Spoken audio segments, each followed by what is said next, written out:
All right, everyone, we start off today with the epic cover-up of the White House cocaine scandal, and a cover-up it is. The Secret Service investigated and totally tried to find out whose coke it was, as though if you looked at the visitors' logs and you looked at security footage and you knew that there are some people there that were known to have substance abuse disorders in recent years, you might narrow the list down a little bit. Anyway, I stick to my original point. If it's not Hunter Biden's coke, and it very possibly is, if it's not his, it was a foreign diplomat of some note, so they don't want a diplomatic incident, a member of security because they don't want a security incident, or it was somebody close to Biden or in the upper echelon of politics. Of course, it could be Cocaine Mitch.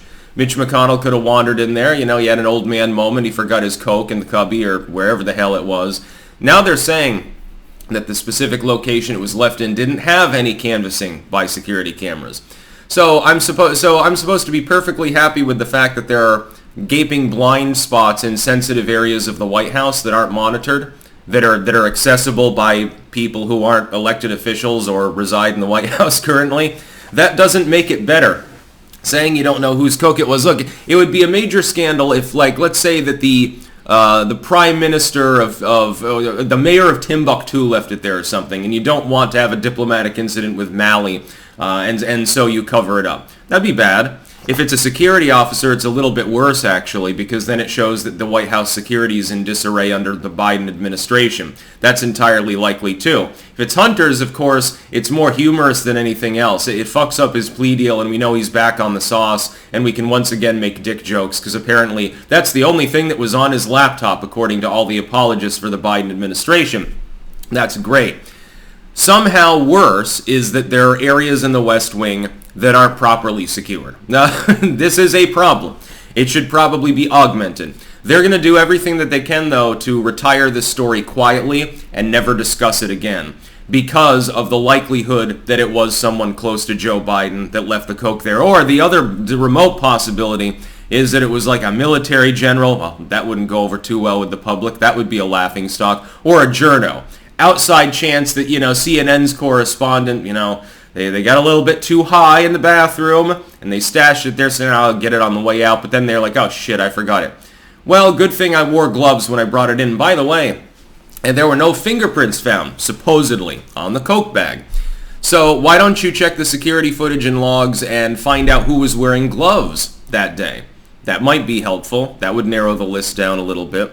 Or they wiped it off, which meant that they spent an extended period of time there. Or, most likely of all, in order to cover for whoever left it there, and they do actually know who it is. Again, Hunter is at the top of the suspect list, although he's not the only one on it. They wiped it off for them. The Secret Service wiped the fingerprints. If it was one of their own, I'm sure that that's what happened. The agent requisitioned their own coke, said, okay, I'll go investigate this. Quick, I gotta wipe this shit down. And then they say, okay, here's the coke bag. We'll scan it for evidence. We'll scan it for DNA. You couldn't find a single hair on the bag. You couldn't figure out who used that cubby because there's no camera footage. I smell a big fat rat. It's a cover-up. It's sort of like, it almost is echoes of Epstein. There were no cameras watching him that day either. It's inexplicable. All the cameras on the cell block just shut off a few minutes before he killed himself, with the extra linen that we accidentally left in his room while the trainee outside slept, and then we falsified the records. But remember, there's no funny business there whatsoever. When things don't make sense, when stories don't line up, if you were to take it before a court of law, you're putting somebody on trial, and they make their defense, but their defense is all scatterbrained and doesn't make any sense at all. What does the judge normally lean towards? I think that this story doesn't add up.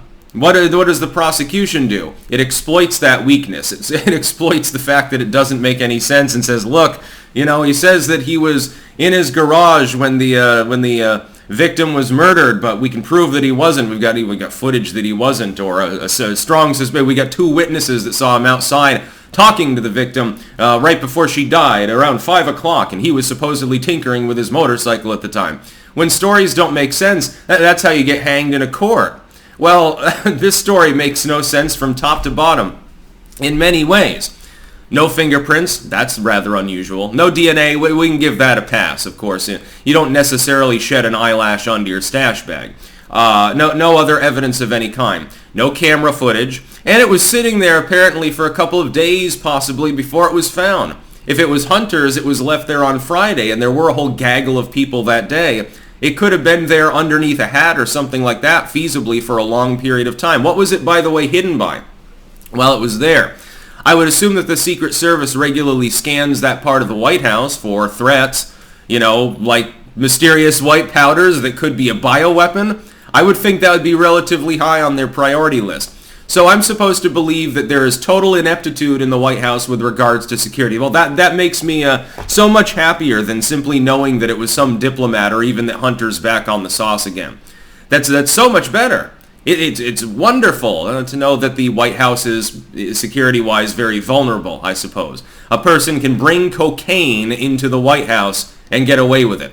And they never even find out whose it is. You know exactly who was there and when they were there. You've got, how many cameras are in the West Wing alone? How many cameras are in that part of the White House that is accessible by members of the press corps and so forth? How many cameras? 20, 30, 40? I mean, there's probably a whole fucking control room in there where they watch monitors all day and night. Now, you gotta be kidding me. They know exactly who left the cocaine there, which indicates that it's someone powerful enough for them not to want to disturb them. Which, again, Biden inner circle, diplomat, key diplomat, probably not from some nowhere nation like, it's the president of Malawi left the coke there. Well, we'll tell the public that, and we'll show them the footage because it'll be amusing more than anything. Nobody cares about their diplomatic relationships with the nation of Malawi. If it was the UK or Brazil or something like that, a nation with an advanced economy, you probably cover it up because you don't want the problems.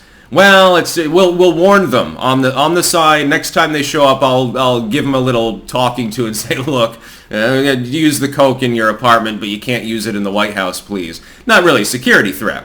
The coked up prime minister of some other foreign nation, security entourage and stuff, probably not a problem. Half the people in Congress are coked up all the time anyway, and the other half are drunk, so not a security concern, but it's a diplomatic concern. Security concern would be they don't know who left the coke there. I would think that is somehow more damning than anything other than the possibility that it was a Secret Service agent that left it there, and the two can be true at the same time.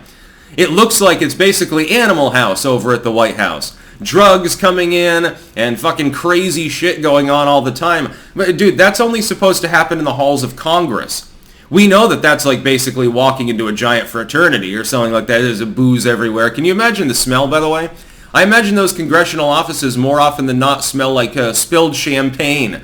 Over and over again, it's been spilled on those floors for the last 200 years, so I would assume at some point it seeps into the woodwork. But the White House is not the proper place for mysterious white powdery substances unless Chris Christie waddles in with a box of Dunkin' Donuts. And really, some outside group should probably take a look at this case and see what they can find. The congressional Republicans, if they have any sense at all, will take over an investigation into what happened here. It won't go anywhere, but it's, at the very least, it's interesting. It's intriguing to think of who was snorting coke in the White House.